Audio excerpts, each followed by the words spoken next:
অচৈতন্য হয়ে নিজের বাড়িতেই পড়ে যান অভিনেত্রী। তড়িঘড়ি হাসপাতালে ভর্তি করানো হলো নুসরাতকে। কেমন রয়েছেন অভিনেত্রী নুসরাত ফারিয়া? আপনাদের সবাইকে স্বাগত সিনে গসিপে। বন্ধুরা, এপার বাংলা ওপার বাংলা দুই বাংলা জুড়েই রয়েছে খ্যাতি নুসরাত ফারিয়ার। একাধিক ছবিতে কাজ করেছেন ঢলিউড কিংবা টলিউডে। নুসরাত ফারিয়ার আচমকা অসুস্থতার খবর প্রকাশ্যে আসতেই চিন্তায় তার অনুরাগীরা। কেমন আছেন অভিনেত্রী?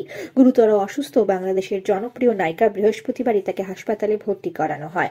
অভিনেত্রীর সহকারী জানিয়েছেন, বৃহস্পতিবার রাতে হঠাৎই বাড়িতে অচৈতন্য হয়ে যান তিনি। তারপরই তড়িঘড়ি তাকে হাসপাতালে ভর্তি করানো হয়। কেন সংজ্ঞা হারালেন অভিনেত্রী, তার কারণ এখনো স্পষ্ট নয়। আপাতত চিকিৎসকদের পর্যবেক্ষণে রয়েছেন অভিনেত্রী নুসরাত ফারিয়া। তার প্রয়োজনীয় পরীক্ষা নিরীক্ষা চলছে। সামাজিক মাধ্যমে একটি ছবি ভাইরাল হয়েছে, যেখানে দেখা যাচ্ছে হাসপাতালের বেডে শুয়ে রয়েছেন অভিনেত্রী, চোখ দুটি বন্ধ, পাশে স্যালাইন চলছে। সামাজিক মাধ্যমের পাতায় অভিনেত্রীর পেজ থেকে একটি বিবৃতি দেওয়া হয়েছে, যেখানে লেখা রয়েছে, বৃহস্পতিবার রাত 11:30 দিকে নিজের বাসায় গুরুতর অসুস্থ হয়ে অচেতন হয়ে রাজধানীর একটি হাসপাতালে চিকিৎসাধীন রয়েছেন নুসরাত ফারিয়া। সবার কাছে ফারিয়ার দ্রুত আরোগ্য লাভের জন্য দোয়া প্রার্থনাও করেছেন।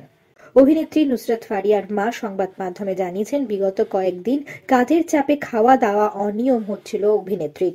গ্যাস্ট্রিকের সমস্যাও রয়েছে তার। বাড়িতে অচৈতন্য হয়ে যাওয়ার পর আমরা ওকে হাসপাতালে ভর্তি করি। ফারিয়ার অসুস্থতার খবর ছড়িয়ে পড়তেই চিন্তায় অনুরাগীরা সকলেই সামাজিক মাধ্যমে অভিনেত্রীর দ্রুত সুস্থতা কামনা করেছেন।